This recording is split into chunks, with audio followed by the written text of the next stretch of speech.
한 절입니다.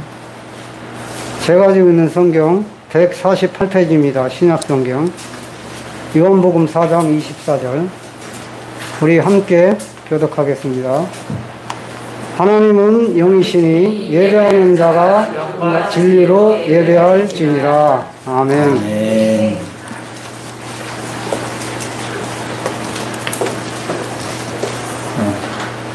교제하는 시간입니다. 제일 먼저 인사 이렇게 합니다. 반갑습니다. 반갑습니다. 인사합시다. 반갑습니다. 두 번째는 이렇게 하는데 잘하셨습니다. 잘하셨습니다. 세 번째는 괜찮습니다. 네 번째는 좋습니다. 좋습니다. 마지막으로 잘 될 것입니다. 네, 형제 함께 사는 거 하겠습니다.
사랑합니다.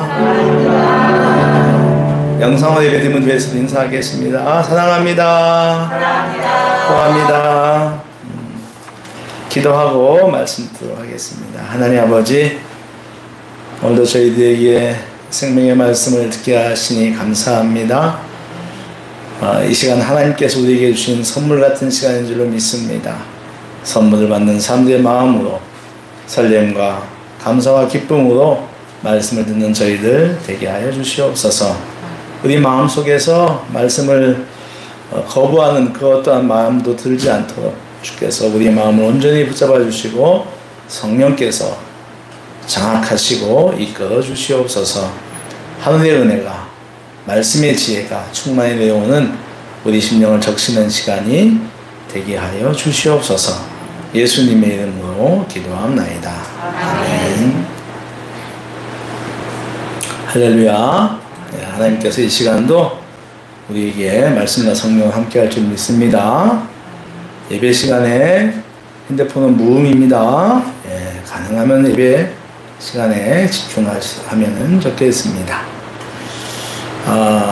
오늘 이제 우리 지난주가 성령 강림 절이었어요. 그죠? 그래서 오늘 이제 4주간 우리가 성령 강림, 성령 시리즈 말씀을 하는데 오늘 마지막 시간입니다. 그 앞에 3주 말씀이 성령은 죄와 사망에 있는 우리의 운명을 변화시켰다. 우리의 운명, 우리의 인생을 변화시켰다고 할 수가 있겠습니다. 두 번째는 성령님은 우리 안에 있는 세 속의 성품들을 거룩한 성품들로 바꾸어 놓으셨다. 그래서 우리 속에 있는 이렇게 교만이나 이런 것들을 겸손으로 바꾸시고, 특별히 성령의 9가지 열매를 통해서 바꾸신다. 세 번째, 성령님은 우리 안에 있는 우리의 마음 안에 새 마음과 새 생각을 주어서 결론적으로 우리의 가치관, 세계관을 바꾸신다 말씀하셨어요. 세 번 이제 나눴고, 오늘 마지막으로 성령하고 빼놓을 수 없는 게 예배 아닙니까? 그러니까 성령과 예배는 굉장히 밀접합니다. 그러니까 성령이 가장 강력하게 역사하는 자리가 어디예요? 예배 자리입니다. 그래서 이 예배에 임하시는 성령님은 오늘 좀 여러분에게 말씀을 선포하려고 합니다. 이를 통해서 예배에 대한 우리의 자세, 예배자들의 자세와 태도를 새롭게 하시는 성령님에 대하여 말씀을 좀 보도록 하겠습니다. 오늘 우리가 읽은 말씀은 굉장히 유명한 말씀이죠.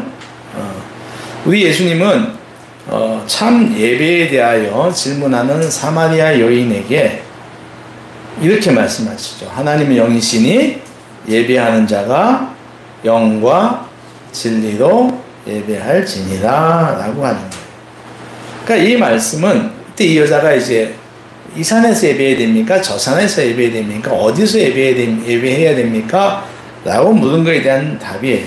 그러니까 이 말씀은 어디서 예배를 드리냐, 즉 장소보다는 어떠한 태도로 예배를 드리냐가 더 중요하다 말씀하시는 거예요.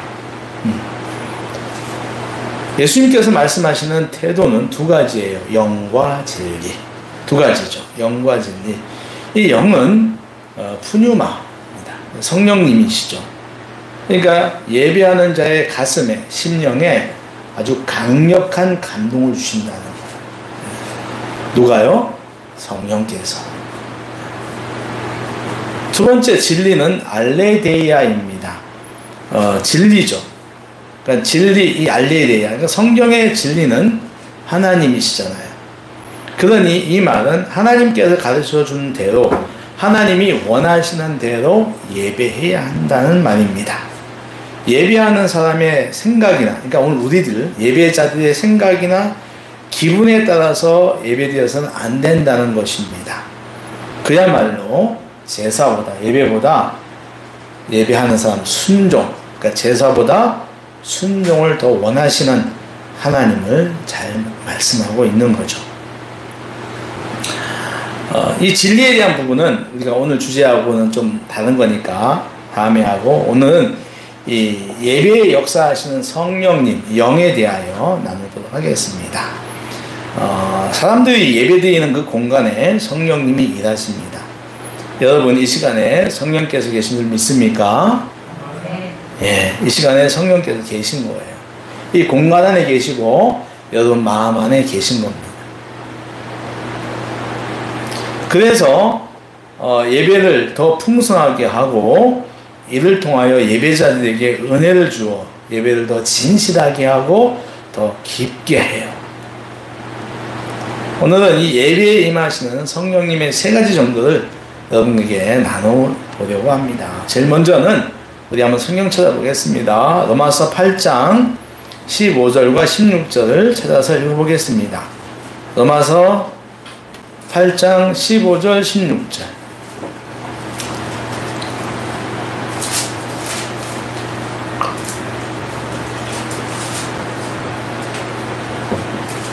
로마서 8장 15절 16절 신약성경 250쪽이 되겠습니다.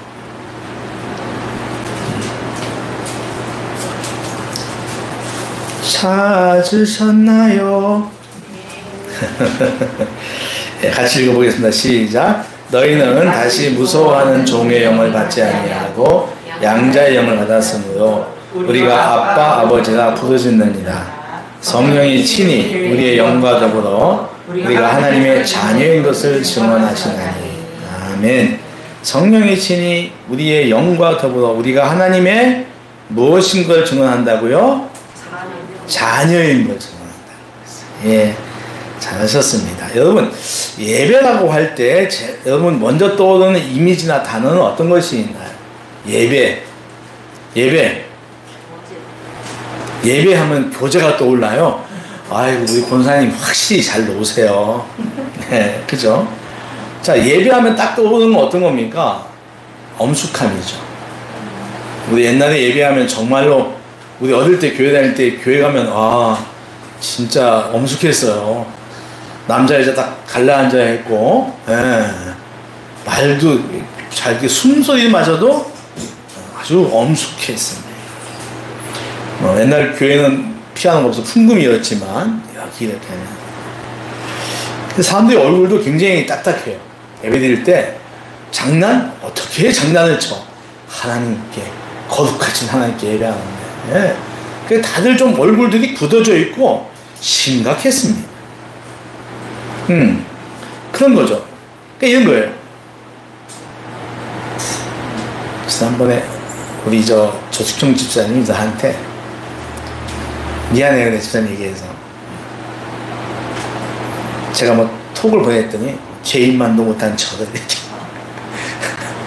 그는 아주 클래식한 표현을 썼어. 그래서 내가 이거 요즘 안 쓰는 거 아닌데.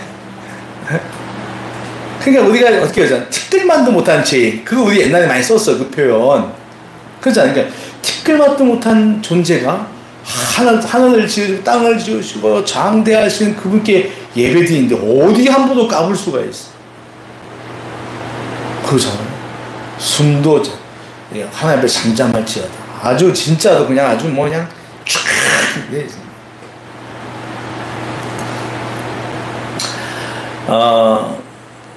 우리가 그 아름다운 자연을 볼 때가 있습니다. 이렇게 멋있는 자연 말입니다.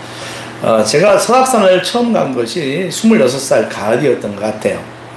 그때 이제 졸업여행을 대학 3학년 때 가야 되는데 제주도도 가야 되는데 제가 못 가고 4학년 2학기 때 제주도 못 간 사람들을 모아가지고 설악산 1박 2일을 갔던 것 같습니다. 그게 제가 기억에 남아요. 첫 번째 설악산 간 거예요. 케이블카를 타고 공금성 맞죠? 케이블카 타고 올라가면 공금성이죠. 이 프린스타임이 맞다면 맞는 거야. 올라갔습니다. 거기서 제가 처음으로 이 자연의 풍경을 보았어요. 와, 근데 앞에 바위들이 막 뭐 칠형제 바위라고 하더라? 옛날에 바위들이 설명을 해주는데 그때가 가을, 늦가을이었으니까 이제 단풍도 좀 남아있고요. 근데 그날 또 날씨가 약간 좀 했어요. 약간의 아주 맑기보다는 약간 흐려 있었어요. 그러니까 겁이 좀 나기도 하고, 너무 멋있는 거죠. 근데 또 간 사람들이 다 신학생들이잖아요? 그러니까는 거의 압도당했어. 아무 말도 못하고, 가만히 해서 이제 보는 거예요. 근데 좀 있는데 어떤 사람이 노래를 부르기 시작하는 거예요. 주 하나님 지으신 모든 세계 작은 소리 찬양을 합니다. 그래서 다 따라했어요. 또 티를 내는 거지. 우리 신학생이다. 그런데 이상한 일이 생겼어요. 찬양을 부르는 도중에 감정의 변화가 있었어요. 그게 뭐냐면 처음에는 그 자연 환경에 풍경에 압도되어서 엄숙한 마음으로 주 하나님 지으신 막 했는데 하다 보니까 그 엄숙한 마음보다는 마음에 평안함이 들어오기 시작했어. 그래서 그 평안함이 나를 이렇게 감싸면서 마음을 여유롭게 하고, 그러니까 엄숙함보다는 마음을 여유롭게 하고 자유롭게 했어요. 그러니까 엄숙함하고는 뭔가 달랐다는 것입니다.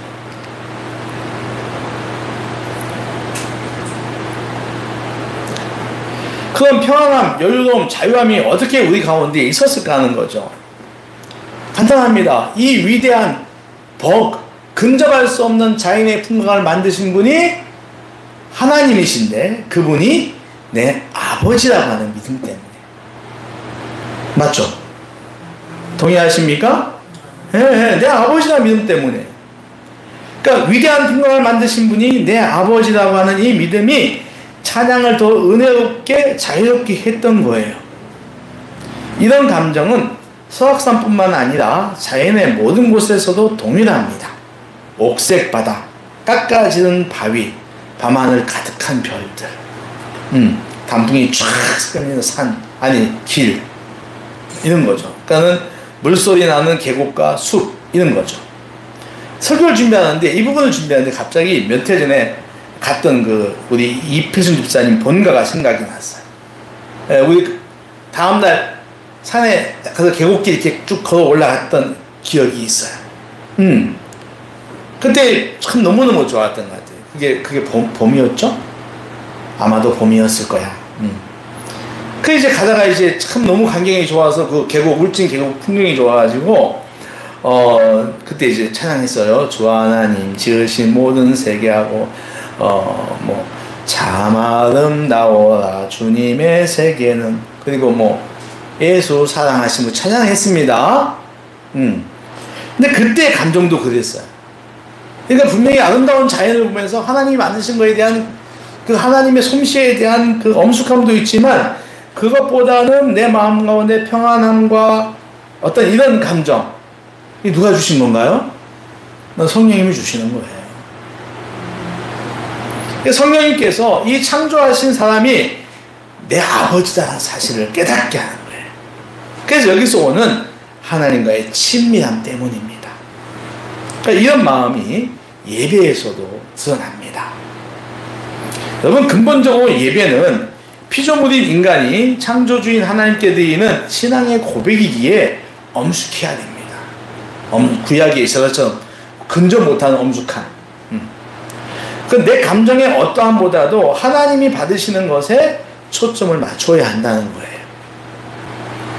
그렇다고 하여서 이 엄숙함은 예배드리는 사람의 마음이 온통 죄인처럼 되어야 한다는 뜻은 아니지요. 만약에 예배드리는 사람이 한마디도 말도 못하고 숨도 못 쉬고 하나님 뭐만 있다면은 하나님은 예배자와 거리가 너무 먼 겁니다. 먼 존재가 돼요. 예배자는 말 한마디 못하고 하나님의 처분에 의지하는, 철저히 따라가는 수동적이어야 한다는 것입니다. 근데 오늘 바울은 우리를 양자 관계로 설명합니다. 양자. 예, 양자 아시죠? 너희는 다시는 무서워하는 종의 영을 받지 않고 양자의 영을 받았다. 그러니 우리는 이제 아빠, 아버지라 부를 수 있다. 할렐루야. 예. 여기서 여러분, 아빠는 헬라어로 아빠입니다. 아빠. 그러니까 이 아빠는 신약에 3번밖에 사용되지 않아요. 예수님께서 주기도문 가르칠 때 하늘에 계신 우리 아버지여, 이때 아빠라고 하셨어요. 두 번째, 겟세마네 동산에서 기도하실 때 아빠, 아버지여, 아버지께서 모든 것이 가능하오니 이때 아빠라고 하셨어요. 이 말을 썼어요. 헬라어 아빠. 그리고 오늘 본문에서 바울이 이 아빠를 사용하는데요, 아마 바울이 주님이 사용하셨던 것을 기억을 하고 이렇게 여기서도 썼던 것 같아요. 그러니까 아버지와의 친밀함을 이야기하기 위해서 썼던 것 같습니다. 근데 신기한 것은 이 아빠를 우리말로 발음할 때 아빠와 같아요. 놀랍죠? 그래서 여러분, 성경에 뭐라고 되어 있습니까? 아빠, 아버지라고 되어 있어. 그러니까 우리말 아빠가 가지고 있는 뜻하고도 같아요. 신기하고, 난 하나님께서 우리 민족에게 준 복이구나. 모든 단어가 이런 건 아니잖아요. 영어 성경에는 그냥 아빠 파더예요. 아빠 파더. 근데 우리는 아빠, 아버지라고. 어린 자녀가 처음 배우는 말이 엄마, 아빠입니다. 어머니, 아버지라고 부를 때는 아주 큰 다음에, 장성한 다음에 그렇게 어머니, 아버지, 더 올리면 어머님, 아버님 이렇게 하죠. 아버지라는 말에는 엄숙함이 있고 아빠라는 말 속에는 굉장히 친밀함이 있는 것입니다. 성령님은 여호와 하나님이 우리의 아빠시라는 것을 지속적으로 깨닫게 합니다. 특히 엄숙함을 요구하는 예배 자리에서 하나님이 너의 아빠라는 걸 더 계속 알게 해요. 그래서 예배를 엄숙함과 친밀함이 어우러지는, 그야말로 하나님과 사람이 하나 되게 하는 놀라운 자리가 되게 한다는 것입니다. 성령님께서 아빠라고 한다는 것을 꼭 기억하시면 좋겠습니다. 두 번째, 성경도 찾아보겠습니다. 고린도전서 14장입니다. 고린도전서 14장 26절부터 33절이에요. 신약성경 281쪽입니다.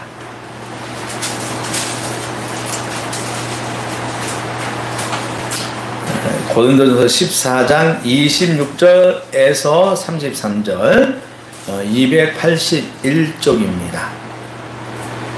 그럼 같이 한번 또 읽어보겠습니다. 시작. 그런즉 형제들아 어찌할까? 너희가 모일 때 각각 찬송시도 있으며 가르치는 말씀도 있으며 계시도 있으며 방언도 있으며 통역함도 있나니 모든 것을 덕을 세우기 위하여 하라. 만일 누가 방언으로 말하거든 두 사람이나 많아야 세 사람이 차례를 따라하고 한 사람이 통역할 것이요 만일 통역하는 자가 없으면 교회에서는 잠잠하고 자기와 하나님께 말할 것이요 예언한 자는 둘이나 셋이나 말하고 다른 이들은 분별할 것이요 만일 곁에 앉아있는 다른 이에게 계시가 있으면 먼저 하던 자는 잠잠할지니라. 너희는 다 모든 사람에게 배우게 하고 모든 사람으로 권면을 받게 하기 위하여 하나씩 예언할 수 있느니라. 예언하는 자들의 영은 예언하는 자들에게 제재를 받나니 하나님은 무질서의 하나님이 아니시요 오직 화평의 하나님이시니라. 아멘. 자, 이 말씀은 고린도 교회에서 예배할 때 일어났던 성령의 역사예요. 우리가 흔히 성령의 은사라고 합니다. 그들의 예배 시간에는 찬송시도 있었고 설교도 있었고 계시도 있었고 방언, 통역, 예언 등이 나타났습니다. 아마도 이런 일은 모든 예배 시간에 나타났다기보다는 특별한 예배, 예컨대 성령 집회 같은 데서 나타난 것으로 보입니다. 모든 예배 시간에 이렇게 방언이 나타나고 하는 건 아니에요. 그러나 예배든 아니면 성령 집회든 간에 집회의 성격과 함께 생각해 볼 것이 있는데 그것은 예배 시간에 성령께서 다양한 은사를 우리에게 주고 있다고 하는 겁니다. 뭘 주고 있다? 다양한 은사들을 예배 가운데 부어주고 계시다고 하는 거예요. 이 은사들이 예배를 더 풍성하게 하고 하나님의 임재를 느끼게 하는 거예요. 그래서 예배하는 사람들의 은혜를 극대화시키는 거예요. 그렇다면 오늘 우리가 드리는 예배 속의 은사들은 어떤 것이 가는 거죠? 우리의 예배에는 어떤 은사들이 나타날 수 있을까 하면 그것은 예배를 섬기는 것으로 해석될 수가 있습니다. 예배에 섬기는 것, 이를테면은 예배 시간에 드려지는 성가대 찬양이나 또 찬양 인도, 그리고 봉헌, 그리고 안내, 또 영상 이런 것들이 다 예배 가운데 나타나는 은사들이라고 할 수가 있어요. 여기 나오는 음악은 우리가 다음 한번 또 좀 이따 나눠보도록 하겠습니다. 봉헌이나 안내나 방송, 영상은 하나님께서 성령을 통해 우리에게 주시는 달란트들입니다. 그러니까 그 달란트로 예배를 섬기고 참여하고 있는 거예요. 우리는 생각하기를 음악과 기도, 예배 가운데 음악과 기도 외에는 무슨 봉헌이나 안내, 방송이나 영상 등을 성령과 연결 짓지 않을 때가 많습니다. 그거 뭐 성령의 감동 뭐 이런 게 잘 짓지 않아요. 그러니까 하면은 뭐 기도하는 거, 찬양하는 거, 뭐 성가대 찬양 이런 거에 이제 어떤 은사라고 이렇게 이제 생각할 수가 있어요. 근데 이거는 조금 단편적인 생각입니다. 좁은 생각이죠. 이런 생각은 이런 거죠. 공동체 예배가 필요하니까 한다. 목사님이 시키니까 한다. 또는 할 사람이 없으니 나라도 한다. 라고 하는 이런 생각을 가질 때가 있어요. 근데 이런 생각은 인간적인 것입니다. 수동적인 것이죠. 만약에 이렇게 생각하면서 내가 뭐 예배 순서에 참여하면은 먼저 말씀드린 하나님과의 친밀함이 사라져요. 그렇죠. 친밀함이 사라지고 더군다나 기계적으로 돼요. 이러면 엄숙함마저도 사라져요. 나 그냥 뭐 해야 되니까 하는 거니까 이런 식이 되는 거죠. 결코 그렇지 않습니다. 예배를 드림에 있어서 순서를 맡았을 때 하나님은 성령님을 통해서 평소와 다른 은사를 주십니다. 마음을 주시고 그 일을 잘할 수 있는 능력도 주세요. 이 마음과 능력이 때를 따라 부어주시는 성령님의 은사입니다. 더러는 내가 잘하지 못하거나 또는 하기 싫어하는 순서를 맡았을 때도 성령님은 용기와 능력을 주세요. 그렇기 때문에 예배 순서를 맡은 사람은 성령님께 기도해야 됩니다. 내게 맡겨준 일을 감사한 마음으로 잘 감당할 수 있도록 해달라고 기도해야 돼요. 그리하여 하나님께 드리는 이 예배에 내가 은혜의 통로가 될 수 있도록 기도해야 돼요. 꼭. 더 나아가서 여러분, 주방에서 점심 식사로 섬기는 것도 예배를 섬기는 것입니다. 여러분 잘 들어보세요. 벳세다 광야에서 오병이어 예수님께 먹으셨는데 그거 예배 장소입니다. 예배, 그러니까 먹는 것도 식사로 예배입니다. 그러니 우리가 주방에서 먹을 것을 만드는 일도 하나님께서 때에 따라 부어주시는 성령의 은사예요. 할렐루야. 꼭 믿으셔야 됩니다. 그러니 단순히 교인들의 점심을 한 끼 먹인다는 생각을 넘어서 식사를 준비하는 것이 주의 공동체를 먹임으로 기쁨을 주고 서로 사랑하게 하여 하나님께 영광이 된다는 사실을 꼭 기억하셔야 합니다. 믿습니까? 예. 예배 공간을 깨끗하게 하는 청소도 마찬가지예요. 여러분 교회 청소 잘 하셔야 됩니다. 기쁘게 하셔야 돼요. 그리고 또 교회 꾸미는 거, 뭐 이게 나무 뭐 꽃바구니 갖다 놓고 하는 이 모든 것들이 하나님께서 때를 따라 돕는 성령의 은사예요. 달란트예요. 성령께서 예배라고 하는 의식을 위해 부어주는 은사들이죠. 여러분 꼭 기억하시기 바랍니다.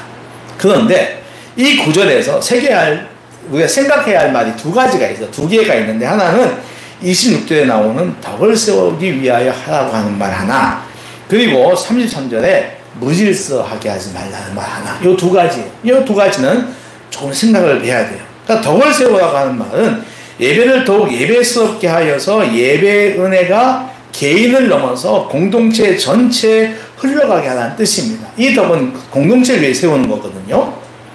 그러니까 너가 받은 은혜가 너 개인 넘어서 공동체 모든 사람에게 흘러가서 가게 하라는 뜻이고, 무질서하게 하지 말라는 말은 자기 달란트, 자기 은사를 지나치게 주장하여 그 분수를 넘어가지 말라고 하는 거예요.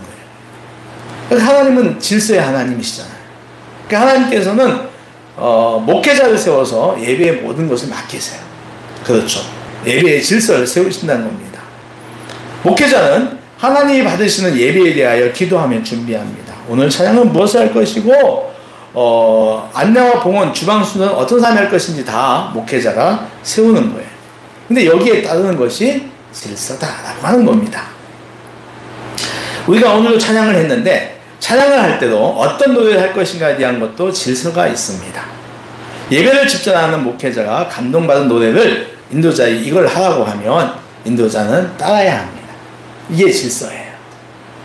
그리고 찬양을 또 팀이 있어요. 찬양팀을 이룰 때는 이 팀원들은 찬양 인도자의 의견에 따라야 합니다. 그러니까 찬양 인도자가 이렇게 하자 하면은 그걸 갖다가 따라야 한다는 거예요. 나는 이렇게 하면 좋겠다고 하면은 그거는 질서에 어긋나는 거죠. 예배에서 성령님은 이런 질서를 잘 지키게 하여 덕을 세우게 합니다. 이처럼 성령님은 예배에 필요한 여러 가지 은사, 달란트들을 주시고 그 은사들이 무질서하지 않고 조화롭게 하여 예배를 더욱 풍성하게 하고 새롭게 변화시킨다는 사실을 믿으시기 바랍니다. 자, 마지막 세 번째 한 가지 더 보겠습니다. 에베소 5장 18절에서 20절 한번 같이 보겠습니다. 에베소서 5장 18절에서 20절입니다. 신약성경 315쪽입니다.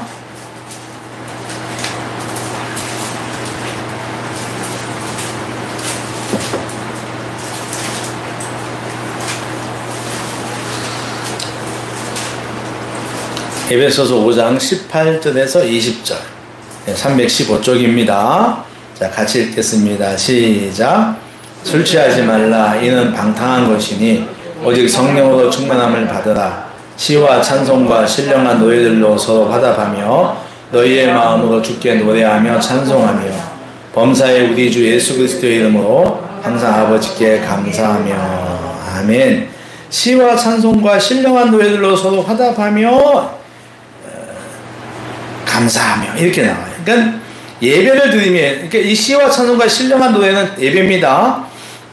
예배를 드림에 있어서 성령님의 역할은 절대적입니다. 제가 처음 말씀드린 것처럼 성령께서 가장 강력하게 역사할 수 있는 공간이 예배드리는 공간과 이 시간이에요. 성령님은 예배를 알리는 시종 소리부터, 우리 예배 제가 종이 울리면 나오잖아요. 시종 소리부터 시작하여 축도 후에 폐음악 반주까지 고백이 나오고 신앙 고백이 나오고 찬양을 하고 대표 기도가 나오고 말씀을 봉독하고 설교를 듣고 봉헌하고 사귀고 축도할 때까지 성령은 쉬지 않고 당신의 역할을 하십니다. 예배의 매 순간순간 드리는 성도들의 마음 심령을 자극하시고 감동을 주시는 거예요. 이를테면 예배하는데 갑자기 두고 온 집에 이 집에 일이 생각을 하려고 하는데 성령께서 스톱! 잠깐! 어제 본 드라마에 강력한 감동받은 장면이 생각나. 스톱! 이런 것들이 막아주세요. 그러니까 매 순간 이 예배 시간을 갖다가 잘들도 자극하고 감동 주신다는 겁니다. 우리가 흔히 예배라고 할 때 역시 그 예배의 중심은 말씀 선포입니다. 장로교가 좀 더 강해요. 이 말씀 중심의 예배가. 즉 목사의 설교입니다. 기도하면서 받은 성령님의 감동을 문자로 작성하고 선포합니다. 여러분 예배하면 설교가 제일 먼저 떠오르죠. 설교는 예배의 핵심이에요. 그러나 여러분 설교가 예배의 단은 결코 아닙니다. 설교만큼 중요한 것이 바로 찬양이죠. 음악입니다. 예배서 5장에서 바울은 성령 충만과 예배를 연결합니다. 성령이 충만하면 시와 찬송과 신령한 노래들로 서 찬송한다는 거예요. 예배의 대상자이신 아버지 하나님께 감사한다고 합니다. 말씀은 없어요, 여기에. 그러니까 말씀은 당연히 들어가는 거고 그 외에 찬양한다는 거예요. 성령님은 예배자에게 하나님과 그분의 은혜를 알게 하고 그래서 그분께 드리는 찬양을 더 깊게 하는 거예요. 근데 이것이 몇몇 사람에게만 한정된 것이 아니라 공동체 안에서 같은 공동체 안에서 예배하는 모든 사람들에게 동일하게 역사한다는 거예요. 그래서 우리는 찬양만으로도 예배할 수가 있습니다. 할렐루야. 네. 여러분 지금도 많은 교회에서 주일 오후 예배를 가르쳐서 뭐라 그러죠? 찬양 예배라고 해요. 네, 주일 찬양 예배.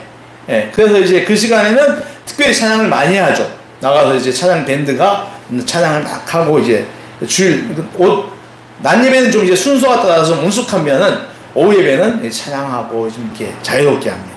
찬양 예배라고 해요.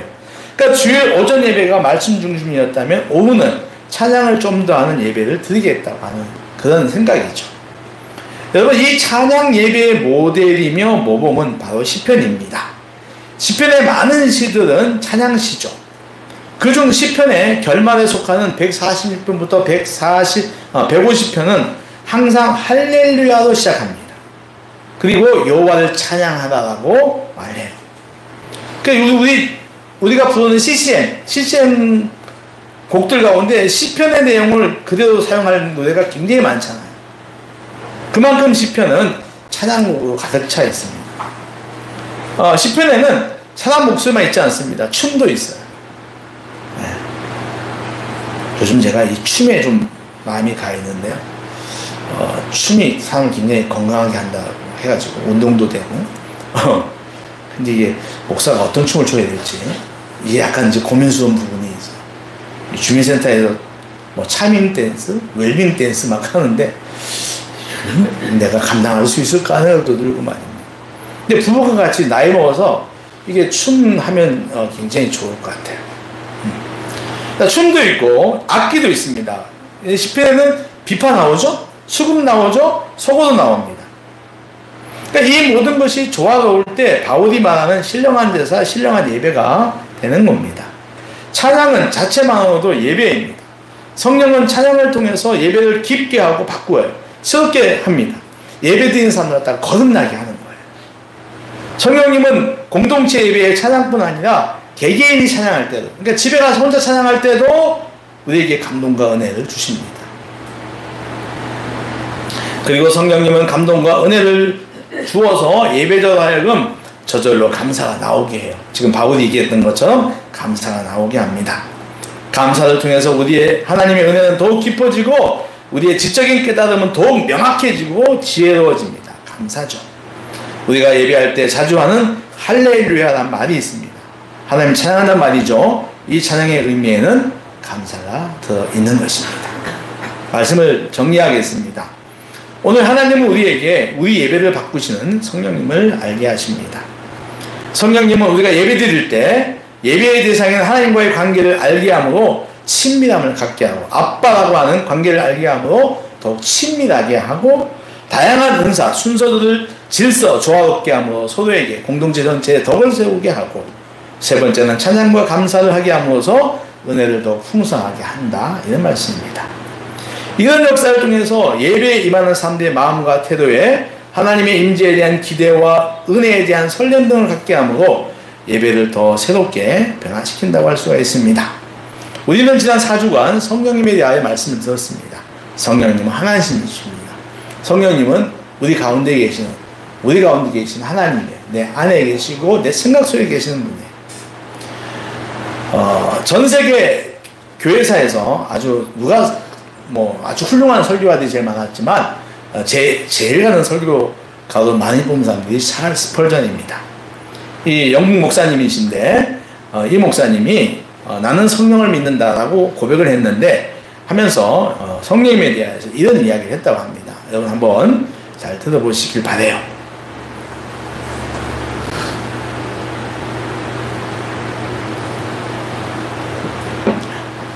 사람들은 너무도 흔히 성령을 망각하는 죄를 짓는다. 이는 어리석고도 배은망덕한 행동이다. 성령은 하나님으로서 본질적으로 선하신 분이며 우리의 변덕과 고집을 인내로서 참으시고 우리의 반역적인 의지와 싸우시며 우리로 제 속에서 죽어가지 않도록 깨우치시고 소생케 하신다. 그리고 마치 엄마가 젖먹이를 돌보듯이 성령께서는 우리를 일일이 양육하신다.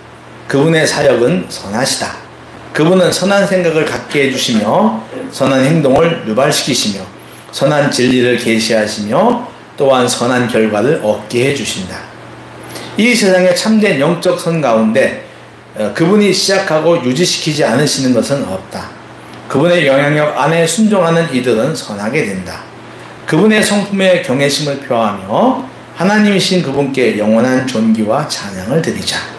그분의 능력을 소유하며 모든 경우에 그분을 바라보자. 그분의 도우심을 구하며 결코 근심하게 말게 하자. 어떤 경우이든 그분을 찬양하자. 성령을 더욱 경건하게 믿고 순종하지 않는 한 교회와 성도는 번영을 누리지 못할 것이다.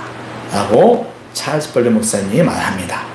이런 성령님이 우리 인생을 감동하시고 자극하시는 은혜가 우리 모두에게 더 많기를 주의 이름으로 축원합니다.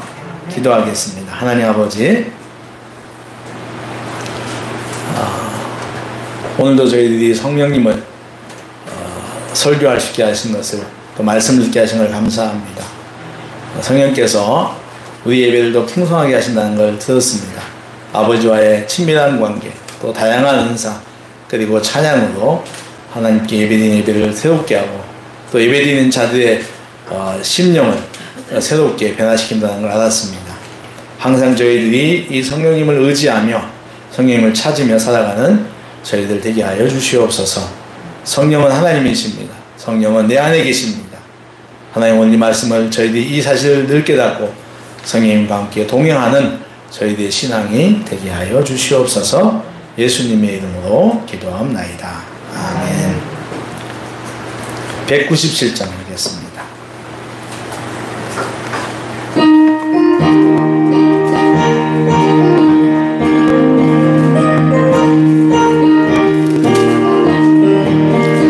은혜가 풍성한 하나님은 믿는 자 한 사람 한 사람 어제도 오늘도 언제든지 변장고 보호해 주시네. 주여 성령의 은사들을 오늘도 내려 주소서. 성령의 뜨거운 불길로서 오늘도 충만케 하소서. 정욕과 죄악에 물든 마음을 성령의 물길로 태우사 정결케 하소서. 태우소서. 깨끗게 하여 주옵소서. 주여 성령의 은사들 오늘도 내려 주소서. 성령의 뜨거운 불길로서 오늘도 충만케 하소서. 인생의 제물로 돌아가신 어린 양 우리 주 예수님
함께한 모든 성도님들을 환영합니다. 우리 인사하시죠. 환영합니다. 환영합니다.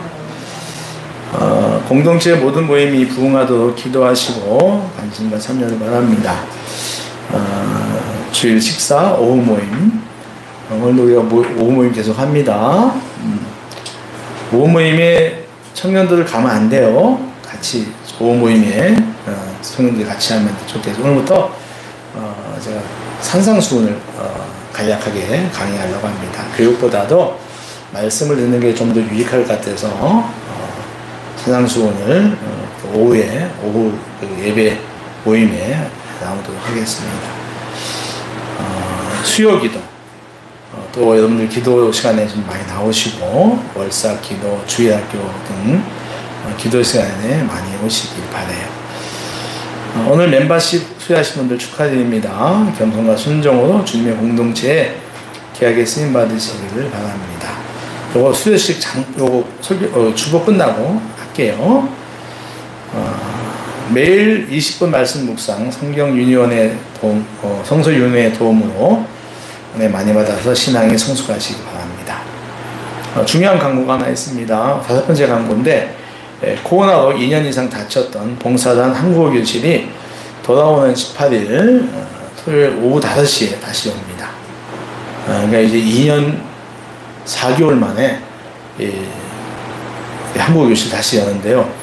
우리 지난주에 모여서 이제 교사들, 하나님께서 한국어 교사 자격증 가진 사람을 3명을 이렇게 모아주셔가지고 모임하고, 오늘도 모임 또 합니다. 예비 모임 하고, 이제 토요일부터 하는데, 이게 2년 4개월 쳤기 때문에 이 사람들이 모으는 게 너무 힘이 들어요. 지난주에 강보를 했는데 공부하러 오겠던 사람이 저 우즈베키스탄 다냐밖에 없고 나머지는 베트남 아줌마들이 아무도 답을 안 했어요. 그래서 이번 주는 이제 각계전투로 다 전화를 해야 돼요. 그런 어쩌면 그렇게 해야 될 것 같은데 지금 교사들은 준비가 됐는데 학생들이 와야 된다. 여러분들이 기도해 주시고 이번 주는 이제 좀 더 이제 광고도 더 많이 하고 해볼 생각입니다. 돌아온 18일 날 오후 5시인데 여러분들이 봉사단서 하는 일에 대해서 성도들이 관심을 당연히 가지고 있어야 됩니다. 그 봉사단은 우리 교회 안에 있어요. 반찬 나눔에 대해서 여러분 기도 많이 하셔야 되고요. 다음에 생명사랑운동에 대해서도 기도하셔야 됩니다. 어떻게 보면 교회에서 해야 되는데 교회가 아직 그렇게 못하기 때문에 봉사단서 하는 그런 것도 조금 있거든요. 여러분들이 참여를 잘 못한다 할지라도 항상 마음에 두고 기도하셔야 됩니다. 그리고 어떻게 하면 내가 참여할 수 있을까에 대해서 하나님께 참여할 수 있도록 기도하는 마음도 필요해요. 저는요, 반찬 나눔 때 우리 교인이 오면 제일 힘날 때가 옛날 50세에 왔을 때, 정기일장 왔을 때, 이럴 때는 아주 제가 그냥 기가 그냥 빵빵 올라갑니다. 그래서 특히 이 한국교실은 이방인을 사랑하는 거잖아요. 그 성도의 당연한 정체성입니다. 소외된 사람을 섬기는 거 많이 관심 가져주시고 기도해 주시길 바랍니다. 여러분들이 감동받으면 한국교실 할 때 간식을 쏜다거나 이런 것도 여러분들이 할 수 있는 것들이에요. 주본을 읽어보신 다음에 가져가셔서 전도용으로 여러분들이 사용해 주시기 바라고, 교회 헌금은 계좌로 송금하시면 되겠습니다. 이 시간에 우리 멤버십 3기 수료식을 하도록 하겠습니다. 3명이 했는데요. 우리 김하자 권사님 앞으로 좀 나오시고요. 유정도 경제님, 사진을 사모님이 좀 찍어주시면 좋을 것 같아요. 순서 이건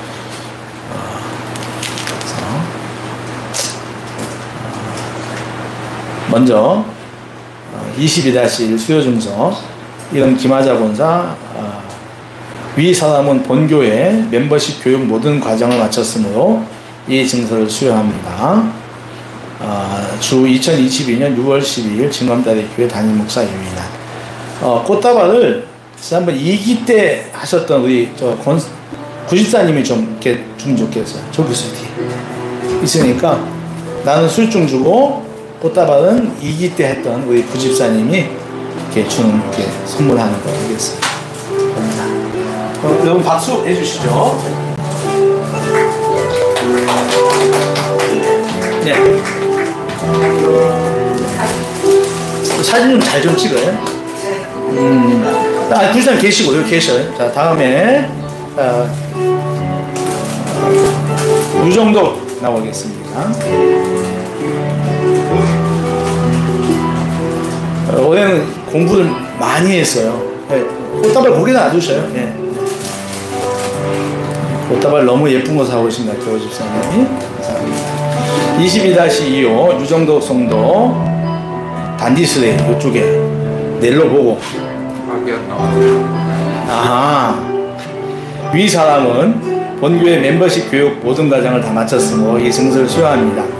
2022년 6월 10일 진감다리 교회 유인한 목사 하고 사모가 정은채 성도님인데 부인 정은채 성도님인데 어제 밤에 저녁에 이제 좀 복통이 나서 급히 병원에 가 있어요. 지금 입원해 있는데 여러분들이 기도해 주십시오. 같이 하겠습니다. 22-35 정은채 성도 위의 사람은 본교회 멤버십 교육 모든 과정을 마쳤으므로 이 증서를 수여합니다. 2022년 6월 12일 진감다리 교회 유인한 목사. 꽃다발 2개 다 드리세요. 부인 거까지 다.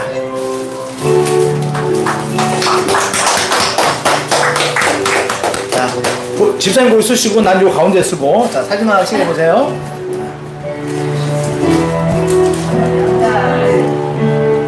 네, 됐습니다. 네, 들어가셔요.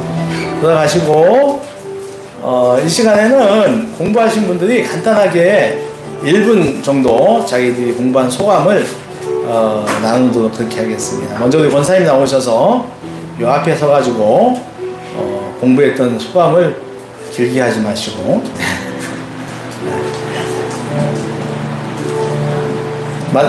마이크 좀 낮춰서. 마이크요? 네. 안녕하세요. 김한서 권사입니다. 제가 이번 멤버십을 통해서 제가 교회 다닌 지 좀 오래됐어요. 20년이 넘었는데 정말로 하나님의 말씀이 한 번마다 언제나 다르더라고요. 첫째는 우리가 반드시 순종해야 된다는 걸 다시 한 번 더 깨달았고요. 교회는 나의 안식처라 그랬는데 정말 이번에 와서 나의 안식처라는 것을 다시 깨달았을 때 번마다 깨달은, 제가 한 20년 동안 교회를 다닐 때 이거 멤버십 활동에 아주 많이 참가했어요. 근데 헬정마다 분위기가 다르고 헬정마다 달라요.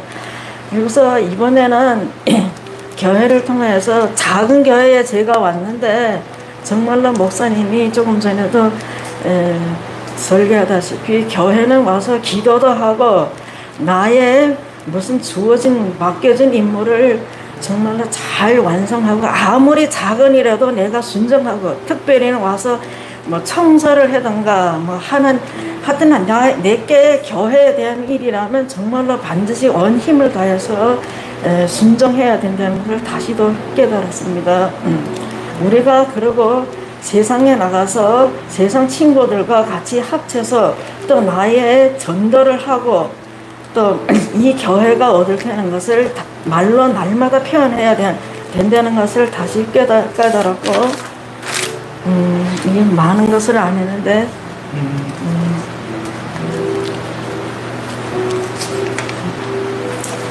그리고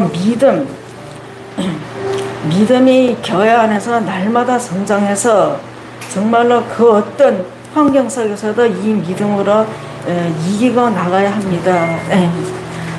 저는 이 얘기를 안 하려고 했는데 저는 작년에 한번 큰 아픔을 겪었어요. 그랬을 때 제가 하나님 앞에 하나님 왜 나한테 이런 큰 상처가 있냐고 한번 따진 적이 있어요. 그런데 이번 멤버십을 통해서 누구에게나 한 번씩 상처가 있고 기쁨이 있다는 걸 다시 더 깨달았습니다.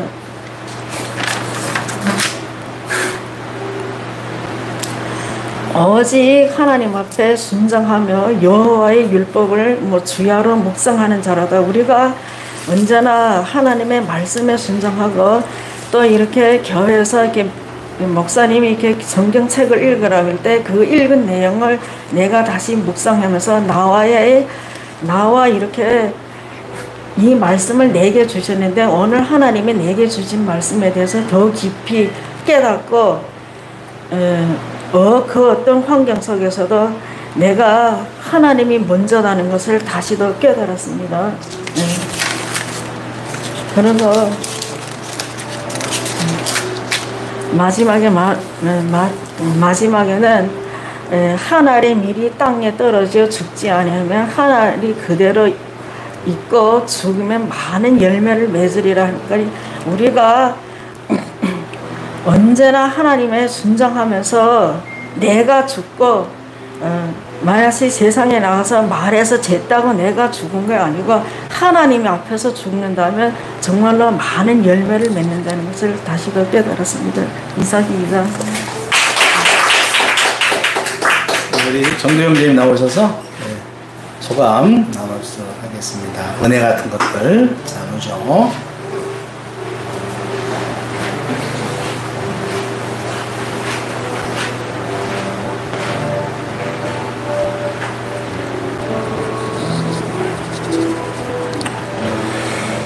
일단 이 자리에 없는 은채자매님부터 먼저 말씀을 드리겠습니다.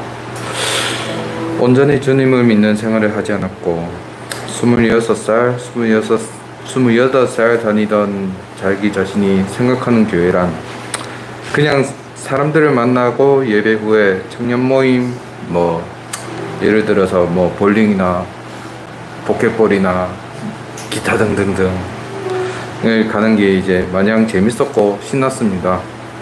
그러나 이번 멤버십 교육을 하면서 주님에 대해 더 많은 것을 알게 되고 큐티라는 것에 대해 알게 되고 주님의 말씀은 사실이며 믿음으로 적용된다는 것도 알게 되었습니다.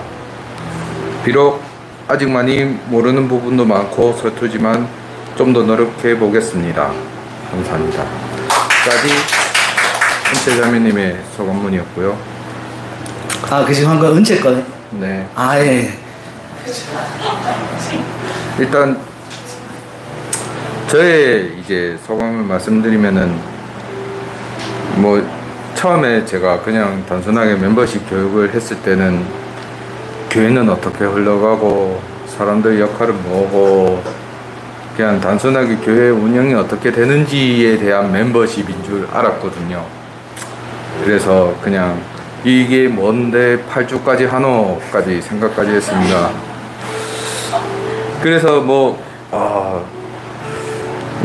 그냥 처음에는 처음에 이제 멤버십 교육 받기 전에 세례 교육을 이제 목사님께 교육 받으면서 배운 내용을 바탕으로 이제 좀 더 이제 깊이 그리고 디테일하게 하는 방법 등을 가르쳐 주시더라고요.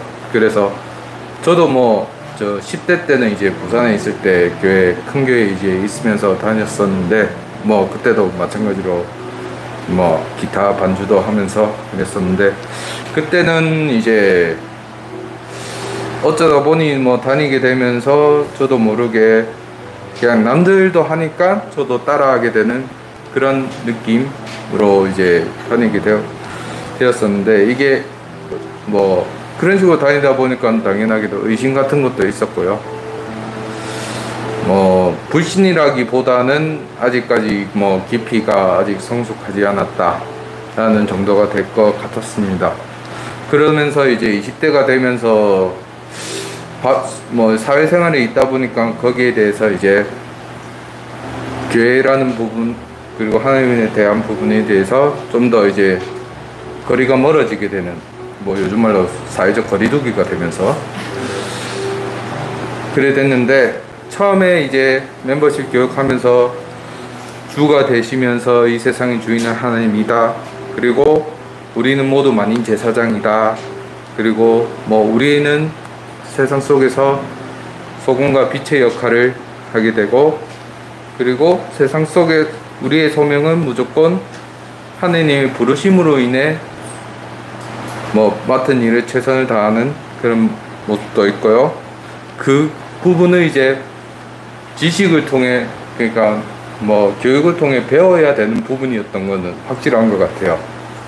그거를 모르고 있으면은 자기가 아무리 이제 예배를 목사님께서 아무리 말씀을 해주신다고 해도 와닿는 게 크게는 없을 거라고 봅니다. 그리고 정말 디테일하게 기도하는 방법이라든가 아니면은 큐티를 하는 방법, 그리고 그 두 가지를 통해서 내 자신에게 마음에 와닿는 방법을 통해서 지식으로 마음을 배우고 그 마음을 생활 속에 익히면서 그 익힘이 커지게 되면 언젠가는 성령이 충만하시게 되고, 그리고 그 충만함으로 인해 시험에서 이겨내고, 그리고 그 이겨내는 힘으로 이제 세상 속에서 순종하게 되는 그런 지식으로는 배웠는데 아직까지는 제가 마음의 믿음이 부족할지도 모르겠습니다. 그래서 앞으로도 이제 배웠으니까 그 배운 대로 이제 하나 두 개씩 이제 실천을 해 나갈 것이고요. 그리고 그 실천으로 인해서 제 믿음이랑 그리고 제 옆에 있는 가족과도 함께 커갔으면 좋겠습니다. 감사합니다.